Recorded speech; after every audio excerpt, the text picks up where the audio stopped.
Standards come first. Standards come before goals. Now, what am I talking about? Okay, I'm talking about standards of behavior.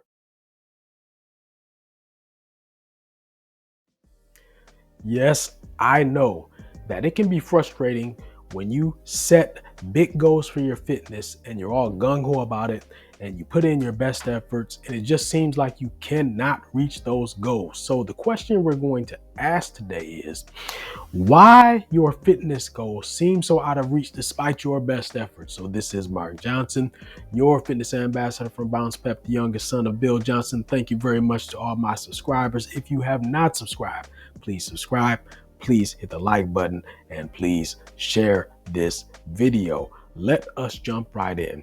I'm going to start this right off the bat with the word standards because this entire talk is going to be about standards. Okay, standards and goals are two completely different things. And what happens is a lot of people, they focus on what their fitness goals are. So a fitness goal could be something as straightforward as, you want to bench press 350 pounds. Even if it's just one rep, you just want to be able to bench press 350 pounds. And you say, that is my goal. I'm gonna go for it. Okay, that's all fine and dandy. But this is where you may be slipping up. Have you thought about your standards before that? Your standards take precedent over your goals. I need you to understand this. Standards come first. Standards come before goals. Now, what am I talking about? Okay, I'm talking about standards of behavior. So, standards of behavior are not finite like goals. A goal is something that, you can reach that goal and then check it off of your list. Standards are not like that. Standards are perpetual. They're standards of conduct, standards of behavior that you do all the time, perpetually. Okay? Standards of conduct. So let me give you a clear example of a standard. For instance, your standard could be that you're going to go to the gym and work out 5 days per week. It could be for an hour, could be for 90 minutes, could be for 120 minutes, whatever it is. The standard that you're setting is that you're going to go and work out 5 days a week at the gym. Your standard could be that you're going to, bicycle for, an hour every single day or every other day, whatever it is. That's a standard of conduct. Now, a goal might be that you're going to bicycle, 10 miles in 5 minutes, which is pretty much impossible, but I'm just throwing out something crazy. But that's a goal. You're going to bicycle 10 miles in 5 minutes. That's not a standard, okay? A standard is you're going to get on your bicycle and you're going to ride that thing, every day for an hour. That's a standard. So that's a standard of behavior, a standard of conduct that you maintain in perpetuity because it ties into your fitness identity. It ties into who you are, what you believe about yourself. That is what standards are all about. And what happens to a lot of people is, again, they set a bunch of lofty goals for their fitness and they do very, very little thinking about what their standards are in the first place. So start with your standards. Now, from there, let's segue into a conversation about habit building because standards and goals obviously ties into habit building. I want you to understand something. Habit building begins with your identity. Okay, you've heard me talk about this before. Your identity is based on your paradigms. Your paradigms are your beliefs about your capabilities, your place in the world, what you deserve. Those are your paradigms. Okay, so with that said, paradigms are the base of everything. The very base of habit building is paradigms. Okay, you start there. What do you believe is true and not true about yourself? Now, from there, then you have standards of conduct. That's the next level, standards of conduct. Again, what are the actual things that you're going to do on a regular basis, perpetual, to demonstrate the identity that you claim for yourself.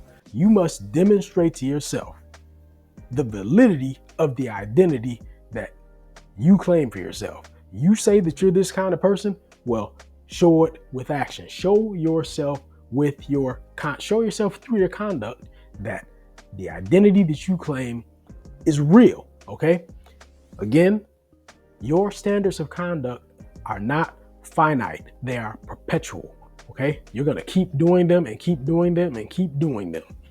So once you know your standards, the next level, of course, is routines. Now, people get habits and routines mixed up, but I want you to understand the distinction between habits and routines.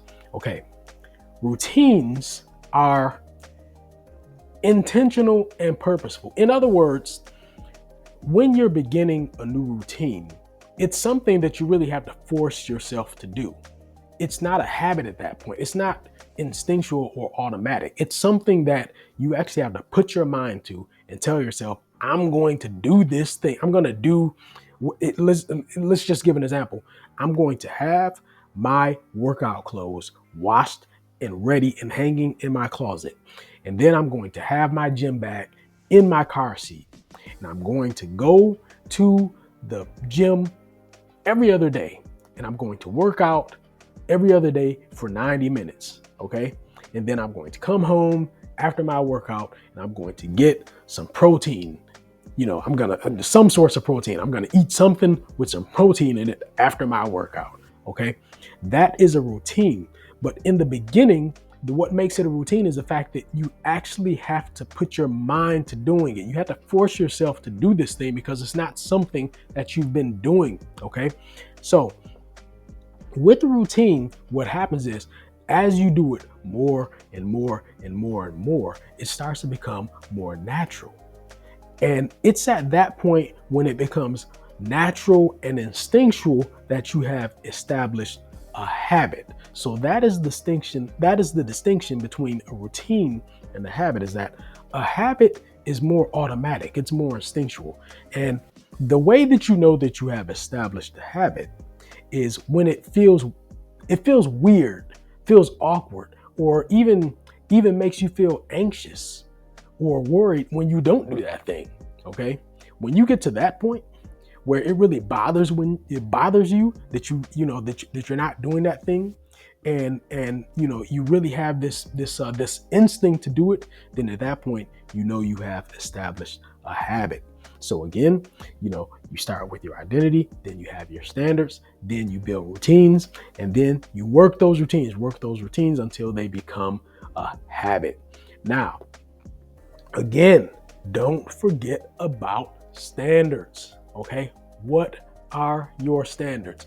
If you have been working on reaching your fitness goals, but you've really had a problem, you just haven't been able to do it, I want you to ask yourself if the problem is that your standards aren't high enough. They're not good enough to reach the goals you set. A lot of people have that problem. They set goals and they don't think about the standards they should have. Take this with you. I want you to don't give up. Examine your standards. Set standards for yourself. Think about what your standards should be. Okay? Get your standards straight and then you set your goals.